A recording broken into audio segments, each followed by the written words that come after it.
podcast that you're listening to is being presented to you with the cooperation of the SJ Network. If you're a person who needs a publicist and you want to appear on podcasts, contact Stephen Joyner at s-j-network.com.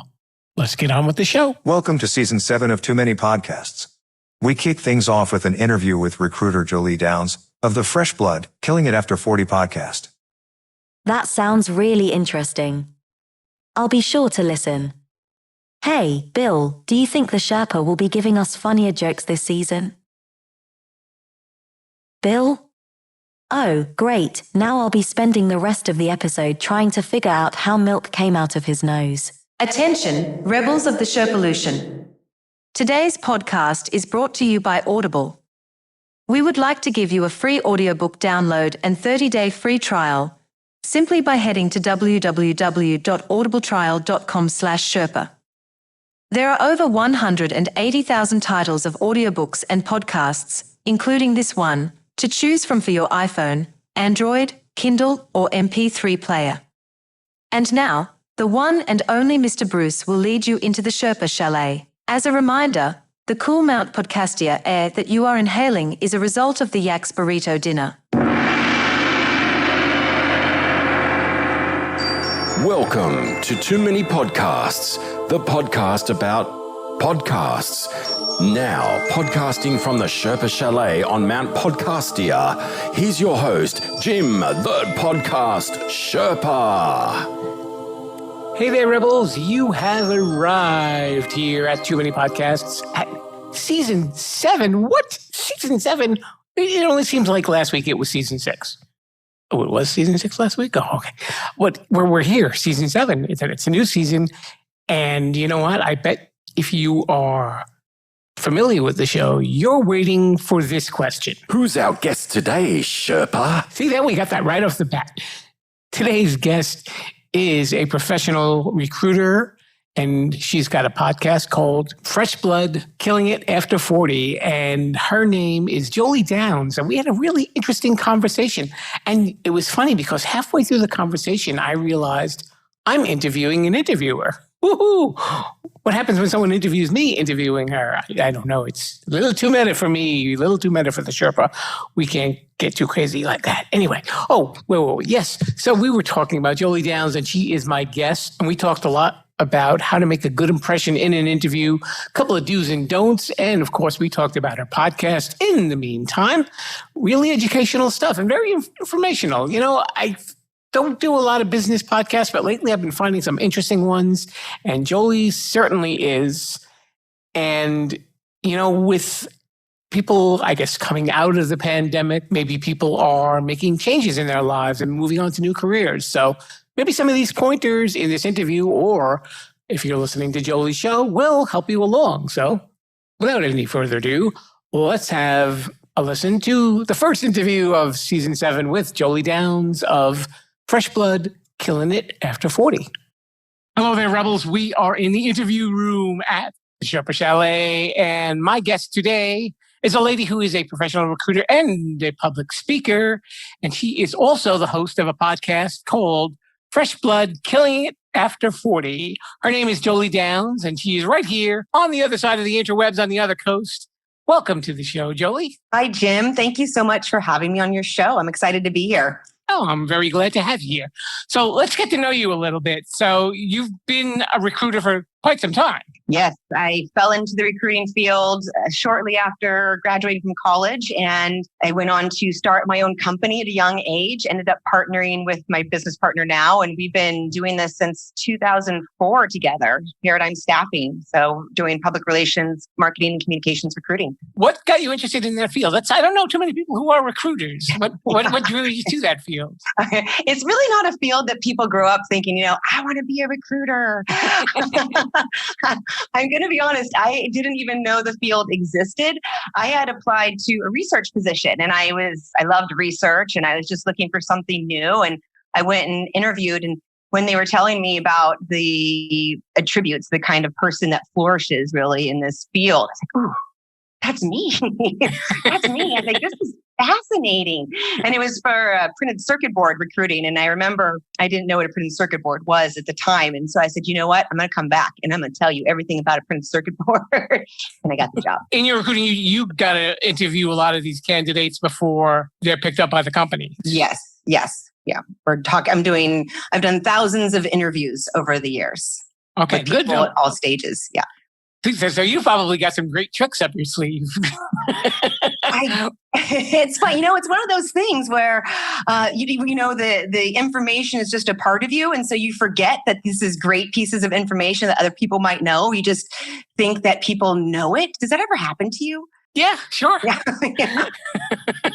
What do you think has been like the worst thing that people do when they go on these interviews? Just lack of preparation? You think that's the worst, or is there? Lack of preparation. You have to prepare for the interview. Well, and the lack of preparation, exactly, because they're not looking for the interview tips. So they do the silly mistakes, like the talking negatively about a previous boss, coworkers, out, done. Going into an interview, let's say you're interviewing for an agency role and you tell them, oh, my dream job is to work in-house with Apple. It's like, no. You need to tell them that you want the job that you're interviewing for, essentially. So it's all the little things really that trip people up. So the best advice I would give is to do a full interview prep, get a full interview prep. And I actually have one on my podcast that I put out just because that's what I do. So I just put out a quick episode of interview tips, but they are all over the internet. Just look it up and read and research, and definitely research the company before you go in there. I think with that, I understand why a person would have to do that, why a candidate would have to do that, because they have to understand the field that they're getting into and the parts that they would be playing in that organization. Yes. But do people come in sometimes where it's like they know a little bit too much and it kind of doesn't work in as well for them as they're probably hoping that it would?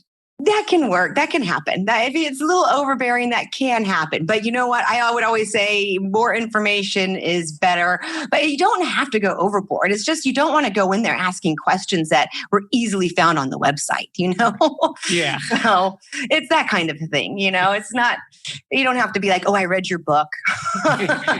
No, your secretary's name is Cheryl. Yeah. Why did you change it? Yeah, exactly. It's just those little touches that really work. But really, in asking the right questions, you got to ask good questions. And if you get in there asking the right questions, you start getting them talking about what it is that they want and what they're looking for. They're handing you their answers. On a silver platter. So all you have to do is listen to the answers, make the correlations with your own experience and your own accomplishments, and say, oh, I've done that in this role. Or, oh, I accomplished that when I worked over here. And you're just reinforcing you're the right person for the job. Now, in this time of COVID, that's probably changed some of your dynamics a little bit too, I guess. It didn't change our dynamics so much because we were a virtual office ourselves. Oh, okay. So we just slid right into that, no problem. It did change the dynamics of recruiting and whatnot, because obviously, it was a rough time. And so a lot of things were shutting down. People were just holding tight. There were a lot of offers that were out when that happened that all got rescinded, at the same time. People were they didn't know what was happening. So, but what happened is, a lot of very difficult type of positions were the ones that were coming up, or, wanting to find different types of candidates that they weren't normally finding. And I kept telling my team, I was like, look, this will happen for a little while and then the floodgates will open, and they have. It is a crazy, crazy market right now. It is pretty insane, at least in my industry, which is a predictor of future industries. We generally are the first to get knocked down and we're the first to come back. So if you're not feeling that crazy market, I'm going to tell you right now, it's coming. So based on what you're experiencing right now, what are the hot fields for people to get into? And I'm not going to hold you to it. This is just, just on some observation. That's all. No official word. Healthcare is big. So healthcare has been going off lately, naturally. Tech is always a big field. Tech is always big. There's been a lot of cybersecurity push. So security is a big topic. blockchain, that kind of thing. Crypto's been a growing area. I've seen a lot of growth in cannabis, interestingly enough. Not something that ever popped up before. Now it's coming up a lot, quite more often. But really, tech and healthcare are and consumer tech. They're the biggest growth areas right now. But I think we're going to see hospitality, travel just go off the hook very soon. Right, because now it's just going to be the big catch up. All the positions that opened up. 20s. Yeah, right. That's exactly what it's going to be. Yeah.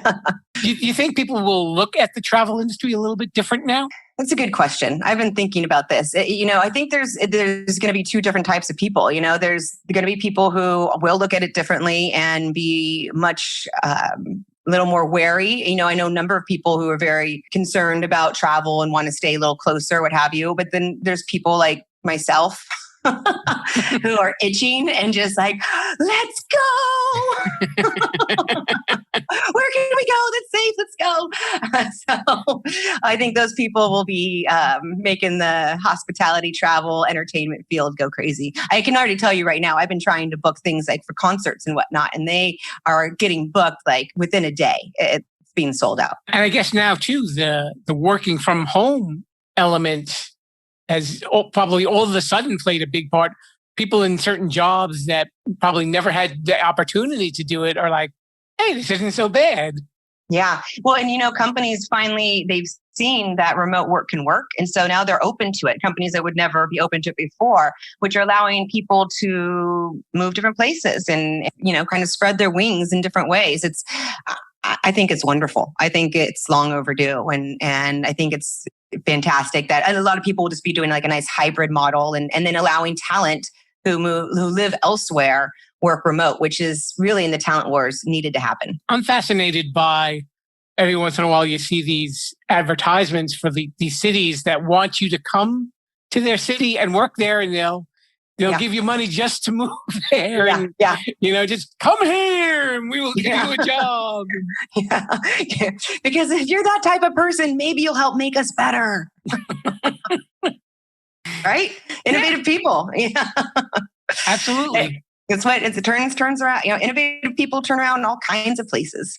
Who are the type of candidates that impress you the most? Ooh, that's a good question. I am really impressed with the people who are in touch with what they've done, who have a good sense of what they've accomplished, a really good awareness, really, of themselves and of what they bring to the table, not only in their strengths, but in some of their weaknesses, the things that maybe they don't want to be spending as much time on. Those people tend to be able to articulate very well what it is that they're doing, and their accomplishments, which really is the key thing when you're interviewing, when you're looking for people, when I'm interviewing someone else, when a hiring manager is interviewing someone, they're looking for the accomplishments. They want to hear, obviously you get the duties and what have you, but they want to know, what did you do? How did you benefit your company? How did you benefit your team? What did you do to bring to the table that actually moved the bar in some way? Mm-hmm. And so when people are able to give that in clear, concise answers, it's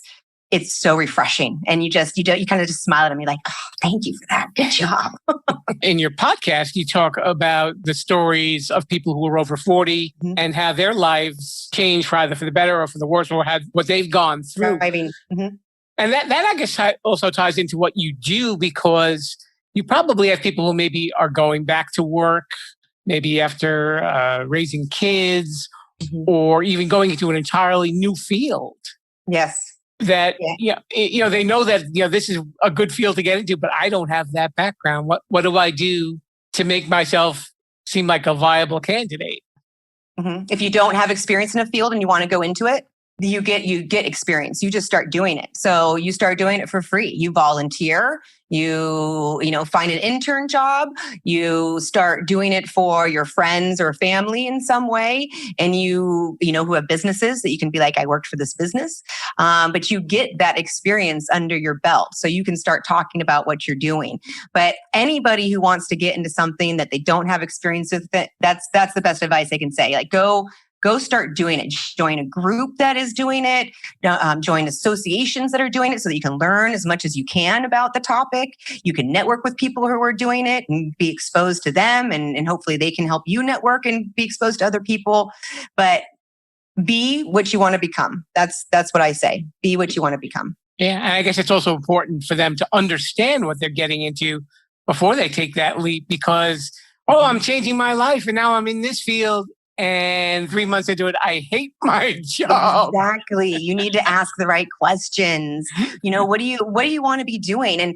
And just one of my last guests that I was talking to, she was saying this exact thing is when she was looking for a change, she would look at the different roles within her company. She would look at different roles within different types of companies, and she would figure out, how does that feel? What does that feel like? What would I want my life to look like this? And then talk to people who are doing it and ask them, what do they like about their jobs, but also what do they not like about their jobs? That's just as important. And get a sense of the good and bad. And does that good and bad appeal to you or does it not? Because sometimes you hear the bad thing, you're like, oh, that's no problem. And sometimes you hear the good thing, you're like, I don't want that.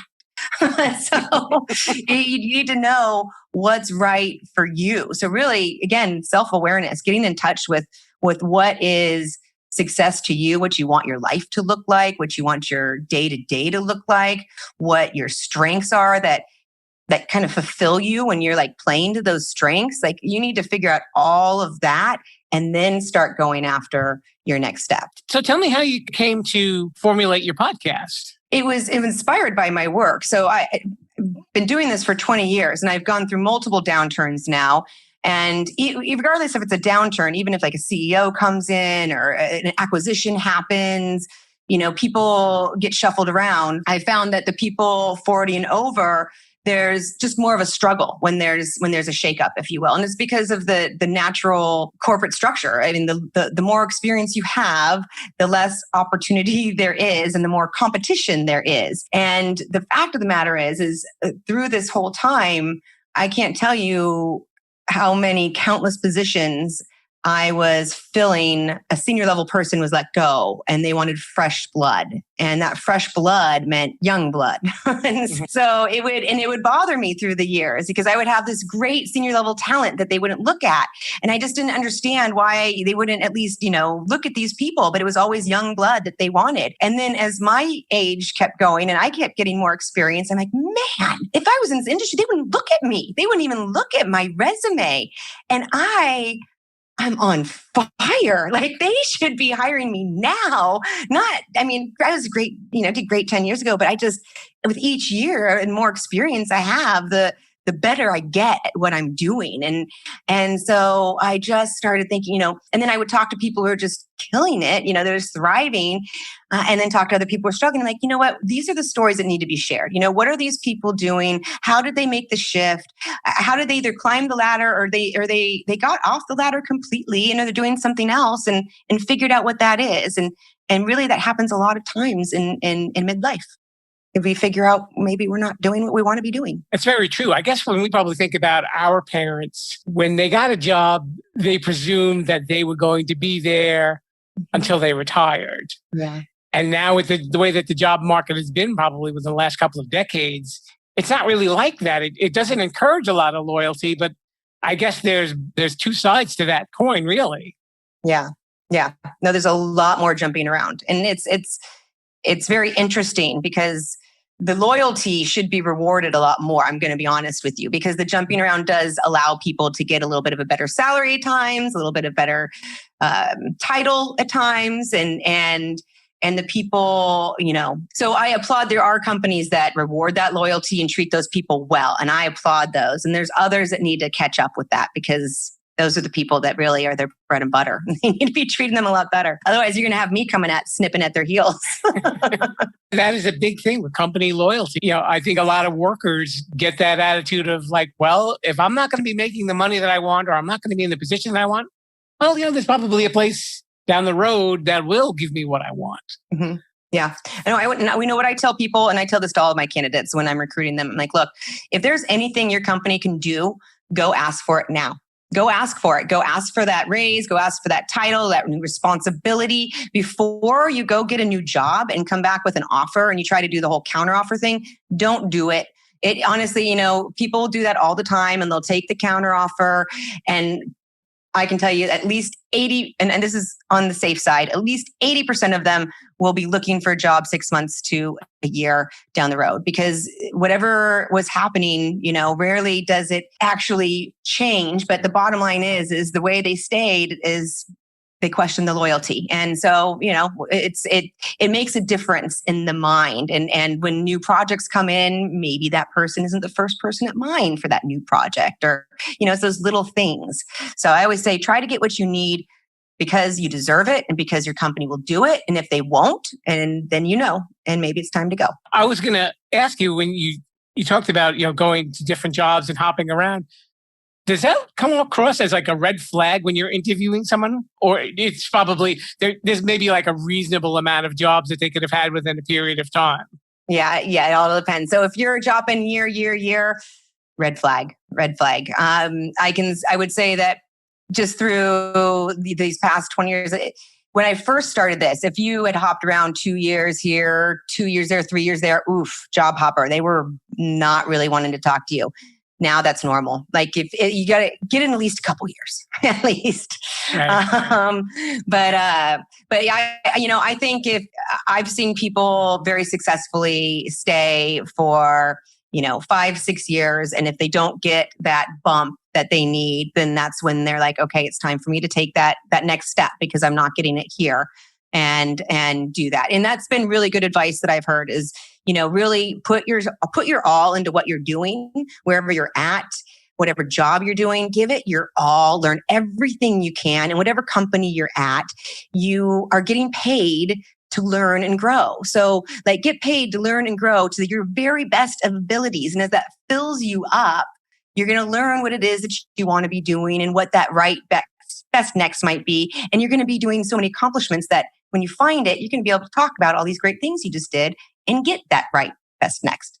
And we need that happiness factor too. Oh, must. That's a must.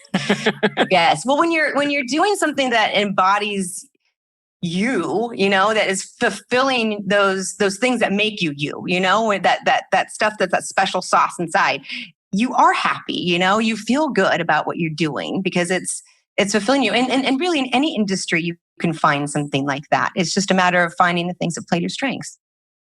Is this a lot of the stories that the people who are guests on your show, is that really the things that they've really experienced? Yes. A lot of people have experienced that wake up moment, where realizing that they'd been following a path that had been set for them, or, that it just been kind of growing around them through family and institutions, religions, what have you. And it's that realization, in your 40s or 50s, or because you get laid off, or, because that big shakeup happens. And it's like, well, what am I doing?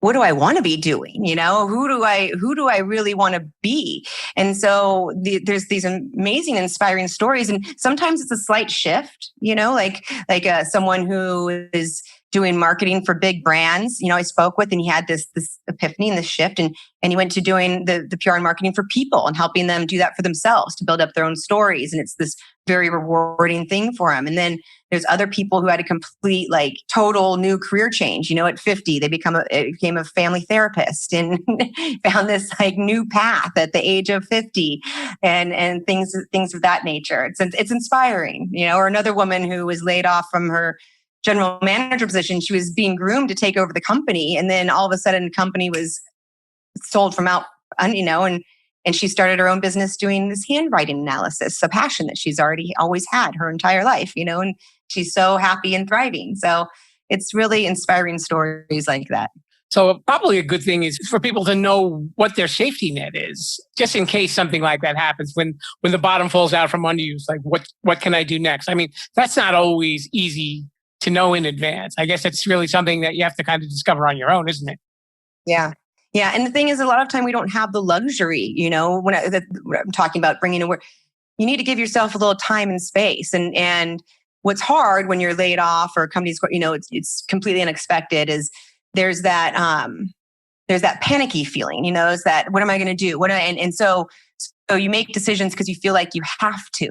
So the best advice I would say is like, if it's like a have to because you need to have money right away, like maybe just get a job to make some money. Not something that, has to be on your resume or anything, but just to hold you over, and then put aside that time in the evenings, 20 minutes every evening, or if you can give yourself a weekend, just to give yourself that space to really figure out what it is you want. Like really think about if everything went right, if everything went right and exactly how I want it to be, what would my life look like in 5 years? What would I be doing? What if I didn't have to worry about money and time, what would I choose to be doing? And really think about that and write it down, and then start following those paths of where they might lead. And the thing that, you can kind of put them in order, and the thing that sticks out the most, that's the thing that you start looking at. And you start looking at, okay, what are the opportunities around this thing that brings me joy or what have you, that I can start going to. But it is getting that clarity on what it is you want. And when you get that clarity, the universe does it. It aligns with you when you really, really know what you want, and you start embodying that. Because when you do know what you want, that's when it's easy to be what you want to become. And I'm sure that's probably a recurring thread in a lot of your episodes that, they get that clarity, and all of a sudden they're able to make that change and just they're off and running. Yes, it really is.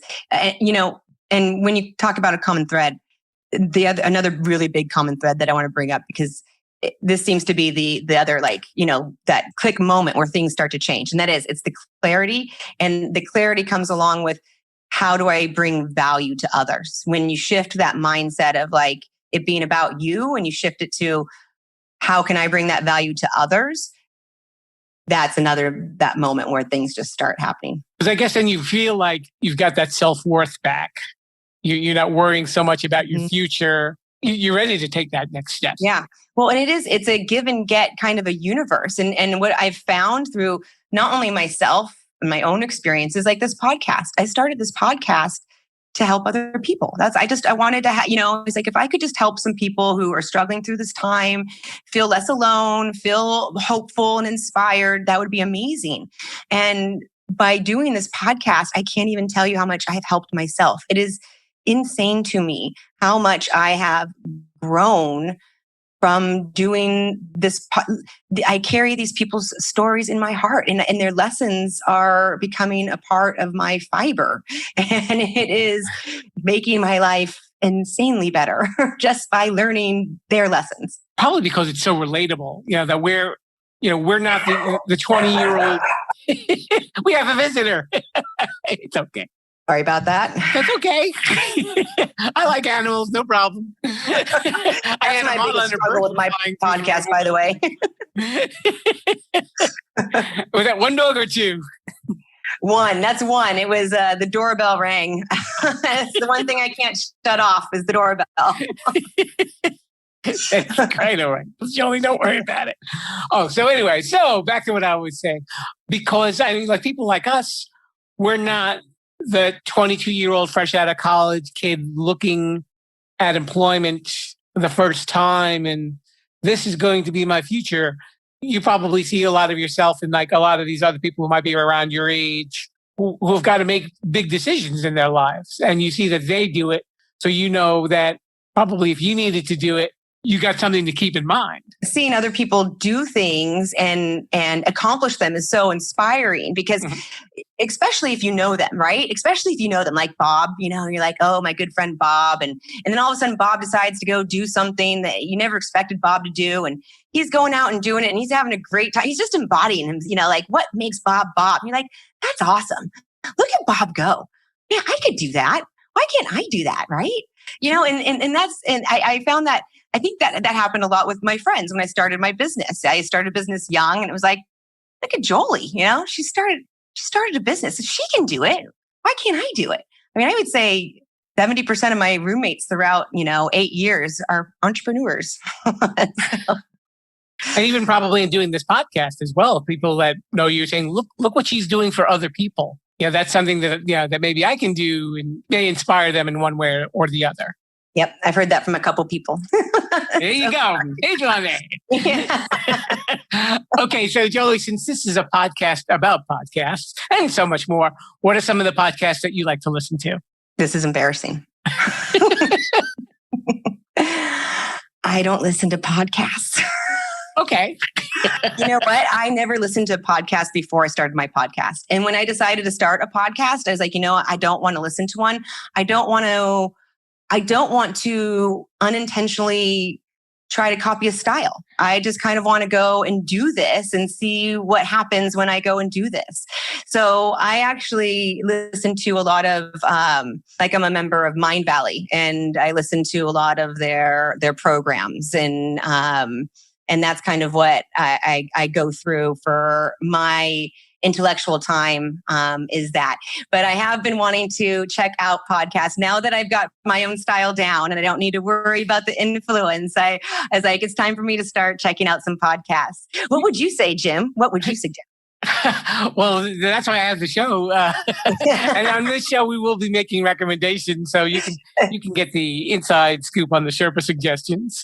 Perfect. You don't really need to feel embarrassed about that, because I've actually had a lot of other guests who said, no, I don't want to listen because I don't want to feel like I'm, the same thing. I don't want to feel like I'm copying someone. I want to do it in my own style.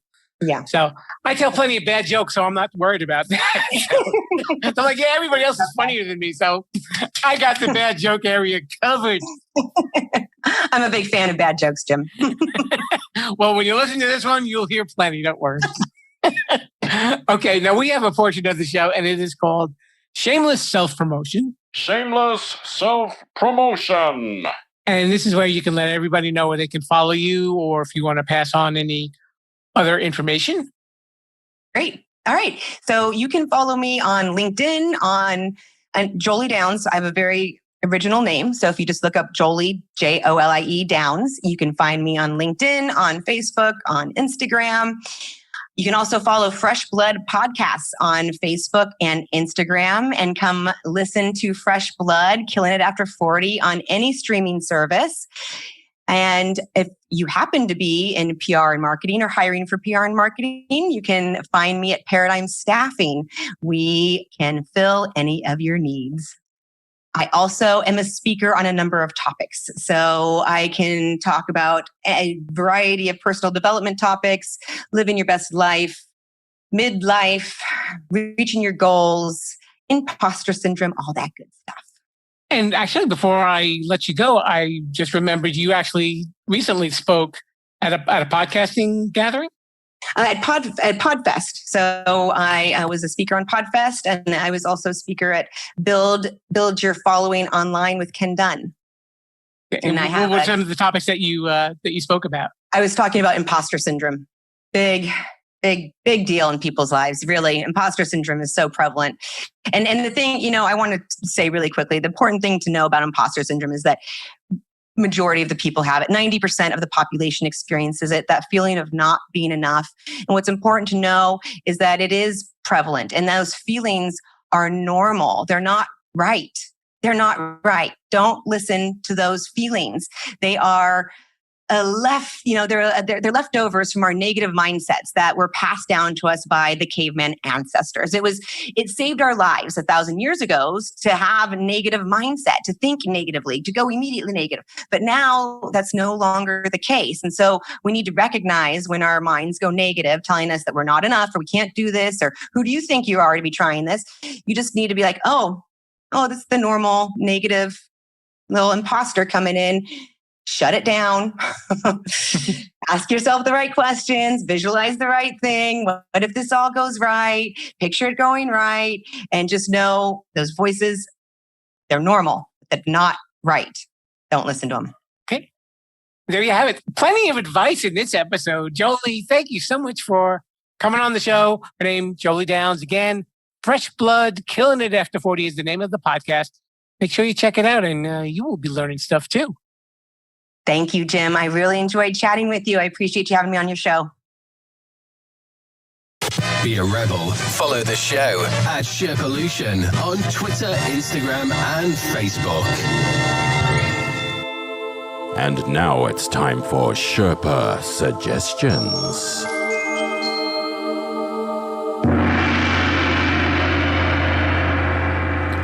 So what's going on for Sherpa Suggestions? I figured since Jolie has a podcast for people in their 40s and beyond who've made changes in their life, I figured I'd go to our friends over in feedspot.com who are always making interesting recommendations. And these are some midlife podcasts. So if you're up there like some of us who shall remain nameless, these might be podcasts you may be interested in listening to. So there is Women in the Middle, Living Life After 50, the Experience 50 podcast for midlife, Midlife Matters, Magnificent Midlife podcast, that one's coming out of England, Welcome to Your Life, Midlife Made Easier, Midlife Mail by Greg Scheinman, the Beyond 50 radio show, Midlife A Go-Go the podcast, the Unmillennial Life, the Mastering Midlife podcast, and the Midlife Mentors. You know, I should do a podcast for folks over 50, but I think I would have to call it, Where Did I Put That Remote Again?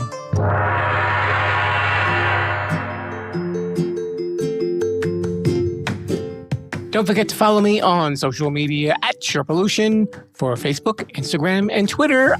I'm always there. Okay, so we are off to a wonderful start with a wonderful guest, Jolie Downs. Thank you so much, Jolie, for coming on down to the Sherpa Chalet and spending a little time and giving us a couple of helpful hints, you know? Next week, we will be swinging by the Sherpa Screening Room, and we will be speaking with an actress named Shauna Toff. She's down in Texas. She's doing a whole lot of projects. You can currently see her in Hulu's Cruel Summer. Okay, Mr. Bruce, I just scared myself. I think we have to leave now. Okay, have a wonderful week, and I will see you guys next time, and viva a Sherpalution. Thanks for listening to Too Many Podcasts. Please disperse. You can go home now. I said you can go home now. Viva la Sherpalution. Viva la Sherpalution. Oh. Yeah, I'll come back now, you hear?